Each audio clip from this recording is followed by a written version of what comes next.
নমস্কার, জয়শ্রী গণেশ। কথায় বলে শেষ ভালো যার সব ভালো তার।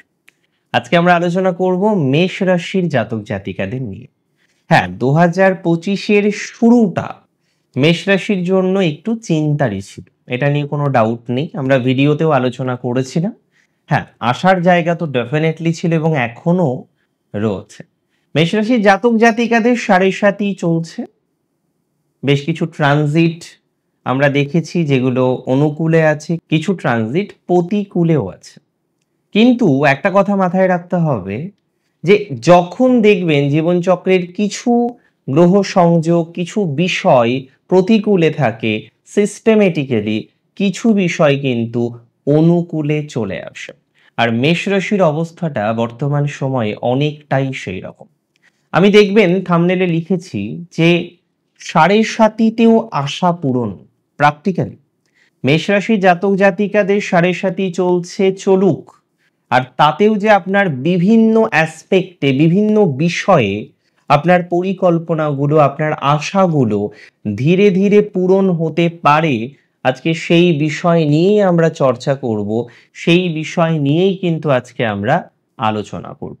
দেখুন, একটা সিম্পল কথা খুব সহজভাবে আপনাদেরকে বলতে চাই যে সাড়ে সাতি চলার মধ্যেও আপনাদের বহু জাতক জাতিকারা চাকরি পাবেন, বহু জাতক জাতিকাদের বিবাহ হবে, বহু জাতক জাতিকাদের চাকরি পরিবর্তন হবে, বহু জাতক জাতিকাদের ফাইন্যান্সিয়াল ক্যাপাসিটি বাড়বে, আবার বিপরীত ধর্মী ফলাফলগুলোও কিন্তু হবে। অনেকের চাকরির ডিস্টারবেন্স আসবে।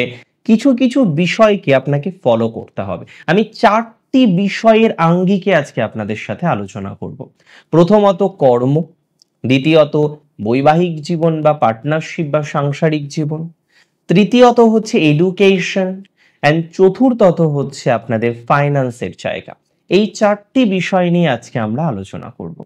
মেষ রাশির জাতক জাতিকাদের চাকরির ক্ষেত্রে যদি আমরা আলোচনা করি কর্মের মধ্যে, তাহলে একটা বিষয় বুঝতে হবে, আগে যেভাবে আপনার অ্যাকসেপ্টেন্সটা ছিল, একটা সময় দেখবেন খুব নেগেটিভ পরিস্থিতির মধ্যে উঠে দাঁড়িয়েছিলেন, জব করছিলেন, জব করছেন ইভেন অনেকেই, কিন্তু একটা আলাদা ভাইবস নিয়ে কাজ করছিলেন। সেখানে আপনার অ্যাকসেপ্টেন্সটা সকলেই যেন একবারে স্বীকার করে নিচ্ছিল, আপনাকে সামনের দিকে এগিয়ে যেতে সহযোগিতা করছিল। অন্তরায় ছিল কিন্তু কম। অন্তরায় ডেফিনেটলি সেই সময়েও আপনাকে পেতে হয়েছে, বাধা আপনার জীবনচক্রে এর আগেও এসেছে। আর মেষের বাধা আসে, আর মেষ সেই বাধাটাকে কাটাতে জানে।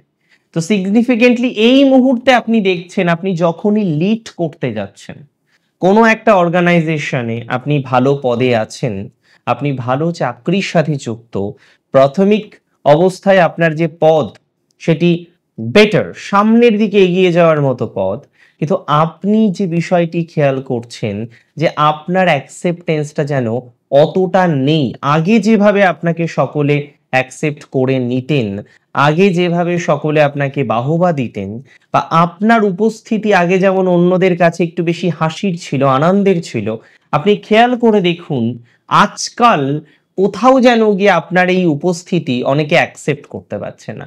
কয়েকটি বিষয়কে ফলো রাখুন যারা চাকরি করেন। অতিরিক্ত লিডিং করার চেষ্টা করবেন না। নাম্বার 2, আপনার যতটা কাজ বাকি সকলে করেন একই রকম পদে, আপনিও ততটাই কাজ করার চেষ্টা করুন। অতিরিক্ত কাজ আপনি করে ফেলেন, যে কারণে হয় কি, তাদের মনে ঈর্ষা তৈরি হয়, তারা নিজেরাও করবে না, তারা চায়ও না অপরকেও অতিরিক্ত মাত্রায় কাজ করুক। কারণ এতে উপর মহলের শুভ দৃষ্টিতে আপনি থাকেন, যেটা প্র্যাকটিক্যালি আপনার সাথে খুব হায়ার র্যাঙ্কের আধিকারিকদের দেখবেন বন্ডিংটা ভালো, কিন্তু আপনার ইমিডিয়েট র্যাঙ্কে যারা আছেন, আপনার কলিগস যারা আছেন, তারা কিন্তু এই একটি কারণে আপনার সাথে ঈর্ষার জায়গাটাকে বৃদ্ধি করছে। তাই এই সময়ে আপনাকে যে বিষয়টিকে খেয়াল রাখতেই হবে, আপনি কাজ করুন, আপনি সুস্থ স্বাভাবিকভাবে যেটুকু আপনার কাজের লিমিটেশন আছে ততটাই কাজ করুন। অতিরিক্ত কাজ করবেন না এই সময়ে। এমন কোনো কাজ করা যাবে না চাকরির ক্ষেত্রে যেখানে ঈর্ষা বেশি তৈরি হয়। এবং যখনই দেখছেন আপনার কোনো একটা কাজ নিয়ে, আপনার কোনো একটা কথাবার্তা নিয়ে আপনার বস, আপনার ইমিডিয়েট বস, তিনি আপনার সাথে বিভিন্ন রকম বাদানুবাদে জড়িয়ে পড়েছেন। বাদানুবাদ বলতে কথায় জড়িয়ে পড়েছেন, কথা কাটাকাটিতে জড়িয়ে পড়েছেন। আপনি তার সাথে অযথা ঝামেলার মধ্যে একদমই যাবেন না। এটা কিন্তু মাথায় রাখতে হবে। কোনোভাবে এখন এই মুহূর্তে আপনার উচিত হবে না আপনার উপর মহলের কোনো ব্যক্তিবর্গের সাথে অশান্তিতে যাওয়া, কথাবার্তায় যাওয়া, বা হয়তো তিনি আপনাকে একটা কিছু বলেছে যেটাও ভুল, এই মুহূর্তেই প্রোটেস্ট করতে গিয়ে একটা বড়সড় ঝামেলা তৈরি করার কোনো দরকার মেষের নেই। মেষের আমি বলে দিচ্ছি এই বছরের যে সেকেন্ড পার্ট, সেই পার্টি কিন্তু কর্মজীবনের ক্ষেত্রে একটা এনহান্সমেন্ট পাবেন। বিশেষ করে জুলাই থেকে নভেম্বর এই সময়টা অনেক পেন্ডিং কাজ আপনাদের হবে। এই সময়ে স্যাটার্ন রেট্রো থাকবেন। স্যাটার্ন যখনই রেট্রোগ্রেডেশনে থাকবে আপনার জীবনচক্রের বিভিন্ন কাজগুলো, আটকে থাকা কাজগুলো, আপনাদের তো একাদশপতি অ্যান্ড 10th এর লর্ড, তো যখনই 12th হাউসে না স্যাটার্ন রেট্রো হচ্ছেন, তার ইনক্লিনেশন 11th-এ থাকবে। তার ইনক্লিনেশন 11th-এ থাকার কারণে আপনার কার্যগুলোর সমাধা হবে। তো সেই সময়ে গিয়ে কিছু পরিকল্পনা অবশ্যই করুন, কোনো অসুবিধা নেই। এবং যে সমস্ত মেষ রাশির জাতক জাতিকারা ব্যবসার সাথে যুক্ত, ব্যবসার কিন্তু গতিটা খুব বেড়েছিল, যদিও ইদানিংকালে গতিটা অনেকটা স্লো হয়েছে। আমি বলছি না আপনার দোষে ইদানিংকালে গতিটা স্লো হয়েছে, বাট ইটস ভেরি প্র্যাকটিক্যাল। আপনার ব্যবসার গতিটা কিন্তু আগের মতো নেই, ব্যবসার গতিটা অনেকটা স্লো হয়ে গিয়েছে। আমি মনে করি যাদের ব্যবসার গতি স্লো বর্তমানে, তাদের গতি কিন্তু বৃদ্ধিপ্রাপ্ত হওয়ার একটা সংযোগ দেখতে পাচ্ছি, এবং সেটি এই বছরই লক্ষ্য করা যাবে। আমি বলছি তো 7.5-তেও আশা পূরণের জায়গা আছে, হোক না 7.5, অন্যান্য ট্রানজিটগুলোর তো ফলাফল কিছু পাওয়া যাবে নাকি। সো এটা একটা বেটার ইম্প্যাক্ট আপনাদের দেবে। স্বনিয়ন্ত্রিত পেশায় যারা আছেন, সেলফ প্রফেশন, যারা মানি marketing, product marketing, digital marketing, বিভিন্ন রকমের মার্কেটিং এর সেক্টরে রয়েছেন, যারা অনলাইন মাধ্যমে খুব বেশি অ্যাক্টিভ থাকেন আজকাল, তাদের কিন্তু একটা বেটার জায়গা আমরা লক্ষ্য করতে পারবো। তাদের কিন্তু একটা আশা ভরসার জায়গা লক্ষ্য করা যাবে, এ বিষয় নিয়ে কোনো ডাউট আমার নেই। সো ধীরে ধীরে ক্রমশ আপনি দেখতে পারবেন আপনার ডেভেলপমেন্টের জায়গা কিন্তু কার্যত চলে আসবে। ধীরে ধীরে উন্নতির অবকাশ আপনি লক্ষ্য করতে পারবেন। সিচুয়েশন অনুসারে গ্রোথের সম্ভাবনাটা অনেকটা বেশি মাত্রায় কিন্তু থাকছে। আমি বলেছিলাম 4টি বিষয় নিয়ে আলোচনা করব, এটা হলো কর্মজীবন নিয়ে। আমি এডুকেশন নিয়ে জাস্ট 3টি কথা আপনাদের বলবো। নাম্বার 1, যে সমস্ত জাতক জাতিকারা হায়ার এডুকেশনের জন্য এগোতে চাইছেন, জুন পর্যন্ত এডুকেশনের ক্ষেত্রে কিছু ভালো ফলও এসছে, কিছু খারাপ ফলও এসছে, অর্থাৎ একটা মিক্সড ফলাফল আপনি পেয়েছেন। জুলাইয়ের প্রথম থেকে আপনি দেখতে পারবেন যে বছরটাই বাকি 6 মাস আছে, সেখানে হায়ার এডুকেশনের জন্য আপনার এন্থোটা বেড়ে যাবে, আপনার চেষ্টা প্রচেষ্টা অনেকটা বেশি ডেভেলপড করবে। এবং এখানে আমি কার্যত আপনাদের জানাচ্ছি যে এখানে একটা বেটার ইম্প্যাক্ট ক্রমশ বর্ধিত হতে থাকবে। হায়ার এডুকেশনের প্রতি আপনার একটা ইনক্লিনেশন বাড়বে, উচ্চশিক্ষাকে সঠিকভাবে অ্যাচিভ করার জন্য আপনার একটা অমায়িক চেষ্টা প্রচেষ্টার জায়গা লক্ষ্য করতে পারবো, এটা নিয়ে কোনো ডাউট নেই।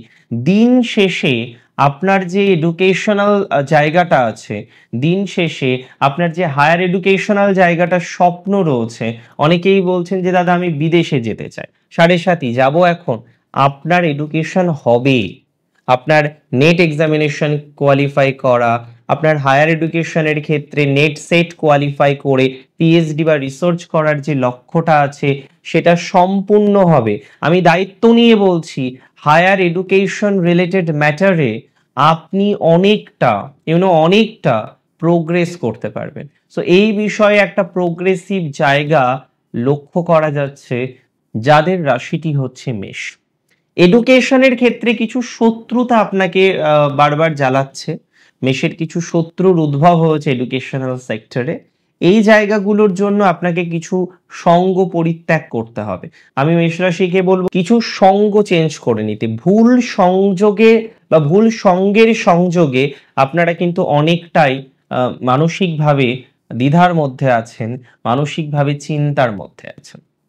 আমি মনে করি মেষ রাশির জাতক জাতিকাদের এডুকেশনাল ক্ষেত্রে যারা দূরে অলরেডি আছেন এবং সেই জায়গা থেকে আসার পর কোনো একটা কম্পিটিটিভ এক্সামিনেশন আপনাকে দিতে হয়, যেমন মেডিকেলে দিতে হয় বা অন্যান্য কোনো একটা এক্সামিনেশন দেওয়ার প্রয়োজনীয়তা আছে, তাদের কিন্তু খুব আইডেন্টিফাই করা উচিত এই বছরটাকে, পাখির চোখ করা উচিত, টার্গেটটাকে সেট করা উচিত এবং এন্ড অফ দ্য ডে গিয়ে দেখবেন আপনি আপনার টার্গেটটাকে সম্পূর্ণ করতে পেরেছেন। চলুন এবার আমরা আরেকটু ডিটেলসে আলোচনা করি আপনাদের ম্যারেজ লাইফের জায়গাটা, পার্টনারশিপ, ম্যারেজ রিলেশনশিপ। 2025-এর শেষ অর্ধে বা আমরা যদি সামগ্রিকভাবে বোঝার চেষ্টা করি ম্যারেজ লাইফের জায়গাটা, আমি কিন্তু এক্সট্রিম নেগেটিভিটি এক্সপেক্ট করছি না। হ্যাঁ, একটা টাইমে ম্যারেজ লাইফ নিয়ে প্রচুর ভুগেছেন, প্রচুর আনওয়ান্টেড ঘটনাগুলির সম্মুখীন আপনাকে হতে হয়েছে। এখনো যে আপনার ম্যারেজ লাইফটা ব্যাপক পরিবর্তন হয়ে গেছে, অনেকটা ভালো হয়ে গেছে, no, not like that. But কার্যত একটা বিষয় কিন্তু অস্বীকার করার কোনো জায়গা নেই, যে ম্যারেজ লাইফের একটা হিউজ প্রবলেম আপনি কিন্তু অলরেডি সমাধান করেছেন। যাদের বিবাহিত জীবন চলছে তারা দেখবেন অনেকেই হয়তো ডিভোর্সের মতো সিচুয়েশন আসার পরও জাস্ট একটু থেমে গিয়ে জায়গাটাকে ম্যানেজ করে নিয়েছেন। তবে মেষ রাশিকে ম্যারেজ লাইফ ঠিক রাখার জন্য অ্যাডজাস্টমেন্টটা প্রচুর করতে হয়। মেষ রাশির জাতক জাতিকারা যদি ম্যারেজ লাইফ ঠিক রাখার জন্য অ্যাডজাস্টমেন্ট না করেন তাহলে কিন্তু ম্যারেজ লাইফে খুব সমস্যা আসে। স্যাক্রিফাইস প্রচুর করতে হয় মেষ রাশিকে ম্যারেজ লাইফে। অনেক সময় পার্টনাররা বুঝতে চান না যে আপনি কি চাইছেন, আপনি কেমন ভাবে চাইছেন, একটা কেয়ার চাইছেন, একটা স্বাধীনতা চাইছেন, আবার কোথাও যেন গিয়ে আপনি চাইছেন সেও আপনাকে নিয়ন্ত্রণ করুক। সো মেষের যে ডিমান্ড তার ম্যারেজ লাইফের ক্ষেত্রে, যে পরিকল্পনাগুলো, তার পার্টনার অনেক সময় রিয়েলাইজ করতে পারে না। আর এটি কিন্তু একটা বড় প্রবলেম মেষের জন্য। যদিও আমি মনে করি কার্যত এই বছরে আর নতুন করে ম্যারেজ লাইফে কোনো প্রবলেম হবে না।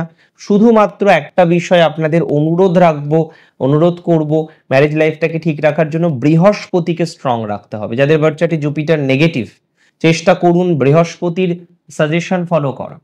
বৃহস্পতির জন্য আমি অলরেডি সাজেশন দিয়েছি। বুঝতে হবে যে কোন প্ল্যানেট কোন ক্ষেত্রে মোস্টলি এই মুহূর্তে প্রভাব বিস্তার করছে, আর আপনাকে সেই প্ল্যানেটের ভালো ফলাফল পাওয়ার জন্য কি করতে হবে সেটিকে আইডেন্টিফাই করতে হবে। জুপিটার থার্ড হাউস থেকে তার ফিফথ অ্যাসপেক্ট আপনার রাশির সপ্তমে রাখবে, and that is very important. So marriage লাইফে একজন গুরুজনের আশীর্বাদ, একজন গুরুজনের সাপোর্ট, সেটি আপনার অনেক প্রবলেমকে কিন্তু সমাধান করে দিতে পারে। আচ্ছা, এবার আমরা আলোচনা করব মেষ রাশির জাতক জাতিকাদের পার্টনারশিপ বা রিলেশনশিপ। দেখুন, পঞ্চমে কেতু আসার পর ভুল বোঝাবুঝির মাত্রা কিন্তু বেড়েছে। ছোটখাটো বিষয় নিয়েও ভুল বুঝছে আপনার পার্টনার, ছোটখাটো বিষয় নিয়েও দেখবেন মাঝে মাঝে টেনশন করছে, কিচ্ছু ঘটেনি তারপরেও যেন অনেক একটা নেগেটিভ ভাইবস চলে এসেছে। তো এখানে কি বিষয়টা গুরুত্বপূর্ণ জানেন, যে আপনার খেয়াল রাখতে হবে যে আপনার পার্টনারের সাথে আপনার বন্ডিংটা যেন ছোটখাটো বিষয়ের জন্য খারাপ দিকে না যায়। ছোটখাটো একটা ঘটনা ঘটেছে, ঘটতেই পারে, দেখুন জীবন মানে ঘটনা ঘটবে। আজকে সেটার জন্য যদি ভয়াবহ দুশ্চিন্তার মধ্যে থাকতে হয় তাহলে তো সেটা ভালো লাগে না। জীবনে ঘটনা ঘটবেই, জীবন ঘটনা বিরুদ্ধ কখনো হয় না। আর মেষের জীবন বহু ঘটনা বহুল। আজকে রিলেশনশিপের ক্ষেত্রে যে কার্যত প্রবলেমটা বারবার ফেস করছেন, একটা মিসআন্ডারস্ট্যান্ডিং। রিলেশনশিপের ক্ষেত্রে কার্যত যে প্রবলেমটা ফেস করছেন সেখানে ভুল বোঝাবুঝির মাত্রাটা অসম্ভব বেশি রয়েছে। আমি বিশ্বাস করি যাদের এই ধরনের একটা অসন্তোষ, অশান্তির জায়গা, একটা ডিস্টারবেন্স ফেস করতে হচ্ছে, টু বি ভেরি অনেস্ট, তাদের কিন্তু একটা প্রোগ্রেসিভ জায়গা 100% তৈরি হবে, সেই সিওরিটিটা আমি আপনাকে প্রোভাইড করছি। সো এতটা স্ট্রেস না নিয়ে ধীরে ধীরে কার্যত বেটার দিকে যাওয়ার চেষ্টা করুন, বেটারই হবে। মেষ রাশির জাতক জাতিকাদের ক্ষেত্রে একটা কথা মাথায় রাখবেন, কেউ একটা কিছু বললো আপনার গার্লফ্রেন্ডকে নিয়ে, আপনার বয়ফ্রেন্ডকে নিয়ে, ওভার রিয়াক্ট করার কোনো কিছু নেই। মিসকমিউনিকেশন হওয়ার সম্ভাবনাটা এখন বেশি, তাই অপরের কথাকে ট্রাস্ট করবেন না চোখে না দেখা পর্যন্ত। এবং চোখে দেখার অনেক সময় ভুল হতে পারে, বিষয়টাকে পুরো পর্যালোচনা না করে don't take any decision please, it's my request. এবং আরো একটা কথা আমি আপনাদের বলে রাখি মেষ রাশির জাতক জাতিকাদের ফাইন্যান্স নিয়ে। দেখুন, দ্বাদশে শনি, এটা ঠিক, একাদশে রাহু আছে। কিছু ইনভেস্টমেন্ট হবে, কিছু ভালো ইনভেস্টমেন্টও হবে, কিছু খারাপ ইনভেস্টমেন্টও হবে। কারণ এখানে গিয়ে কিছু আবেগজনিত ভুল ইনভেস্টমেন্ট হওয়ার প্রবণতা আছে। আমি একটা কথা বলবো ফাইন্যান্স নিয়ে, এমনিতেও আপনাদের র্যাশ ইনভেস্টমেন্ট দেখা যায়। অন্তত পক্ষে কার্যত এই সময়ে আপনার ইনভেস্টমেন্টের যে ব্যাপারটা আছে, ইনভেস্টমেন্টের যে জায়গাটা আছে, ইনভেস্টমেন্টটাকে খুব সতর্কতা অবলম্বন করে করুন। খুব বুঝে শুনে ইনভেস্ট করুন। কিছু এক্সট্রা খরচ হচ্ছে, শনিকে তুষ্ট রাখুন। চেষ্টা করুন শনির যে রেমিডিসগুলো হয় সেগুলো ফলো করার জন্য। বার্থ চার্টে যদি শনি রেট্রো থাকে বা শনি পাপপীড়িত অবস্থায় থেকে থাকে, তাহলে শনির জন্য উপাচার করুন। হঠাৎ করেই নীলা পড়বেন না, রুদ্রাক্ষ পড়তে পারেন সাতমুখী, বা শনির যে অন্যান্য উপাচারগুলো আমরা বারবার বলার চেষ্টা করি সেগুলো করুন, সেটা ভালো ফলাফল দেবে। অনেক ভালো থাকুন আপনারা, সুস্থ থাকুন, স্বাভাবিক থাকুন। 7.5-তেই স্বপ্ন পূরণ হবে, 7.5-তেও আশা পূরণ হবে। আর 2025-এ এখনো 6টা মাস বাকি। কার্যত এই 6টা মাস আপনি আপনার বেস্ট দিতে পারেন। আমি যে বিষয়গুলিকে নিয়ে আলোচনা করলাম সেই বিষয় একটু ফোকাস করে দেখুন না। আর মাথায় রাখবেন, অশ্বিনীকে 7.5-এর জন্য বেশি সচেতন থাকতে হবে। ভরণী এবং কৃত্তিকা যেমন নর্মাল লাইফ ডিল করেন সেইভাবেই কন্টিনিউশনটা করুন। অনেক ভালো থাকুন, সুস্থ থাকুন। জয় শ্রী গণেশ।